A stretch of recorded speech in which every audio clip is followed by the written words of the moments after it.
பப்பிங்க ரொம்ப ரொம்ப அழகானவங்க. அவங்களுடைய அழகான கண்களும், அந்த பெரிய கண்களும், வாலாட்டுற விதமும் எவ்வளோ அழகா இருக்கும். அத பார்த்துட்டே இருக்கலாமான்னு இருக்கும். இந்த பப்பிங்கள யாராவது நமக்கு சர்ப்ரைஸ் கிஃப்ட்டா எடுத்துட்டு வந்து குடுத்தாங்கன்னா, யாரு தான் வேணான்னு சொல்லுவாங்க? பப்பிங்கள கிஃப்ட் பண்றது நீங்க நெனைக்கிற அளவுக்கு நல்ல பியூட்டிஃபுல்லான, ஸ்வீட்டான ஐடியா இல்லங்க.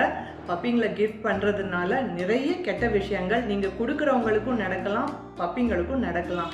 அது என்னென்ன தப்பான விஷயங்கள், தீங்கு அவங்களுக்கும் பப்பிக்கும் நடக்க போகுதுங்கிற விஷயத்தை பற்றி தான் நம்ம இந்த வீடியோவில் டீட்டெயிலாக பார்க்க போகிறோம். வீடியோவை ஸ்கிப் பண்ணாமல் ஃபுல்லாக பாருங்கள்.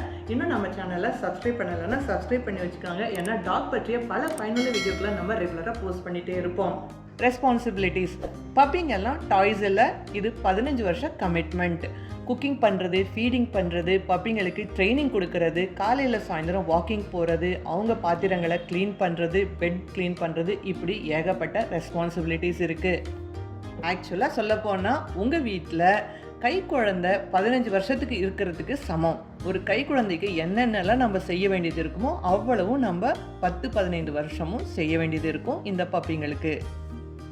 சொல்லப்போனால் நீங்கள் உங்கள் ஃப்ரெண்டுக்கோ உங்கள் தெரிஞ்சவங்களுக்கோ கிஃப்ட் பண்ணுறது பப்பியை மட்டும் இல்லை, கூடவே பல ரெஸ்பான்சிபிலிட்டிஸையும் தான். அதுவும் அந்த ரெஸ்பான்சிபிலிட்டிஸை சொல்லாமல் சர்ப்ரைஸாகவும் கொடுக்கறது, கேட்காம அவங்க பெர்மிஷன் கேட்காம நீங்கள் கொடுக்கறது அவங்களுக்கே கொஞ்சம் ஓவர்வெல்மிங்காக இருக்கும். அப்புறம் அன்ஃபேரும் கூட தானே, நியாயமே இல்லைங்க. பிளானிங்கே இல்லாமல் நீங்கள் பப்பியை கிஃப்ட் பண்ணீங்கன்னா உங்கள் ஃப்ரெண்டு ஆர் ரிலேட்டிவ்ஸுக்கு நிறைய ஸ்ட்ரெஸ்ஸை க்ரியேட் பண்ணும். அவங்க வீட்டில் நிறைய ப்ராப்ளத்தை க்ரியேட் பண்ண வாய்ப்புகள் இருக்குது. அதே மாதிரி பப்பிக்கும் இது ஸ்ட்ரெஸ்ஃபுல்லான சுச்சுவேஷனாக ஆயிரும். சர்ப்ரைஸாக பப்பி கிஃப்ட் பண்ணுறது is equal to poor planning தான் நான் சொல்வேன். மூணாவது முக்கியமான ரீசன், பப்பீஸில் நிறைய வெரைட்டிஸ் இருக்காங்க.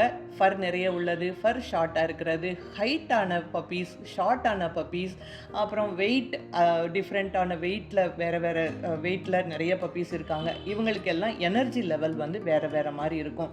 நீங்கள் உங்கள் ஃப்ரெண்டுக்கு கிஃப்ட் பண்ணும்போது ஒரு லேப் பப்பியை கிஃப்ட் பண்ணிட்டீங்க அப்பார்ட்மெண்ட்டில் உள்ளவங்களுக்குன்னா, அந்த லேப் பப்பி கொஞ்ச நாளில் ஒரு 30+ kg உடன் எனர்ஜியோடு அவ்வளோ எனர்ஜியோடு இருப்பாங்க. ஸோ லேப் மாதிரியான பப்பீஸ் எல்லாம் அப்பார்ட்மெண்ட்டில் சூட் ஆக மாட்டாங்க. அதே மாதிரி ஹைட்டாகவும் நல்லா ஆக்டிவாகவும் இருக்கிற வாட்ச் டாக்ஸ் மாதிரியான டாக்ஸ் எல்லாம் கூட அப்பார்ட்மெண்ட்டில் சூட் ஆக மாட்டாங்க. அதனால தான் ஒருத்தருடைய லைஃப் ஸ்டைலை பார்த்துட்டு அவங்க லைஃப் ஸ்டைலுக்கு ஏற்ற சைஸ், வெயிட், எனர்ஜி லெவல் உள்ள டாக்ஸை, சரியான ரைட் சாய்ஸ் ஆஃப் டாக்ஸை பப்பிங்களை கொடுக்கணும். அதாவது முக்கியமான காரணம் என்னதுன்னா, இப்படி கிஃப்ட் செய்யப்பட்ட முக்கால்வாசி டாக்ஸ் ஷெல்டரில் விடப்படுறாங்க, அப்படி இல்லைன்னா கட்டி வைக்கப்படுறாங்க, இல்லைன்னா தெருக்களில் அனாதையாக துரத்தி விடப்படுறாங்க.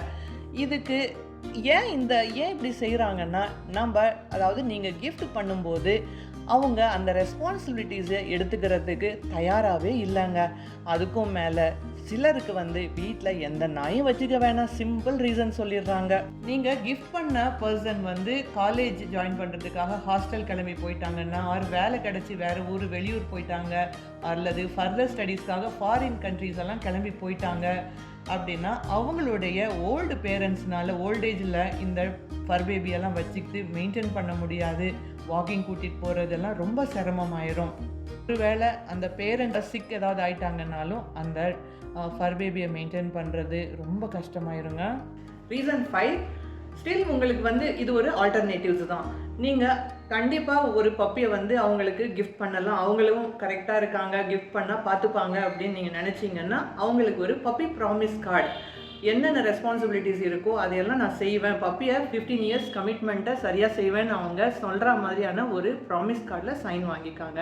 அப்புறம் பப்பி எப்படி வளர்க்கணும் அப்படிங்கிற புக்கையும் நீங்கள் அவங்களுக்கு கிஃப்ட் பண்ணலாம். அப்புறம் ஹோம்லெஸ் பப்பீஸுக்கு ஃபர் பேபிஸுக்கெல்லாம் ட்ரீட் கொடுக்குற மாதிரி, ஃபுட்டு கொடுக்குற மாதிரியான ஃபுட்டையும் நீங்கள் கிஃப்ட் பண்ணலாம். இது ஒரு ஆப்ஷன் தான். நான் எல்லாம் ஆல்டர்னேட்டிவ்ஸ் தான் சொல்லிகிட்ருக்கேன். ஒருவேளை உங்கள் ஃப்ரெண்டுக்கு பப்பி பிடிச்சதுன்னா நீங்கள் இந்த விஷயங்களெல்லாம் ட்ரை பண்ணலாம்.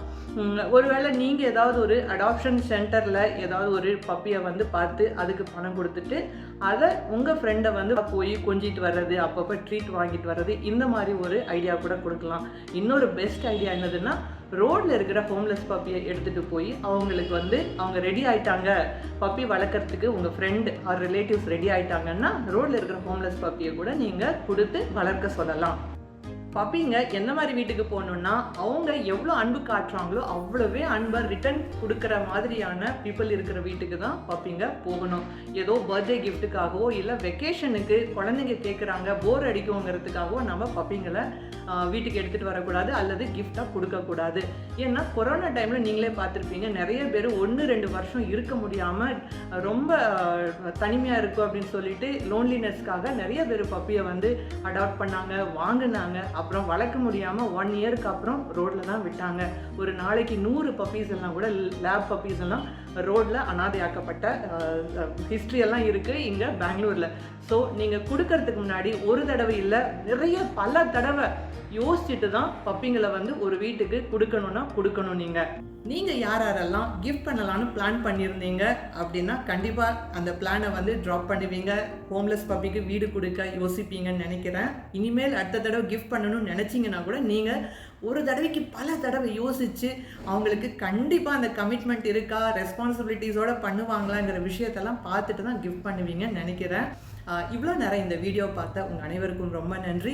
நீங்கள் ஏதாவது கமெண்ட்டில் சொல்லணும்னா எனக்கு கீழே தெரியப்படுத்தலாம். நம்ம அடுத்த வீடியோவில் அதை எடுத்து பேசலாம். தேங்க்ஸ் ஃபார் வாட்சிங்.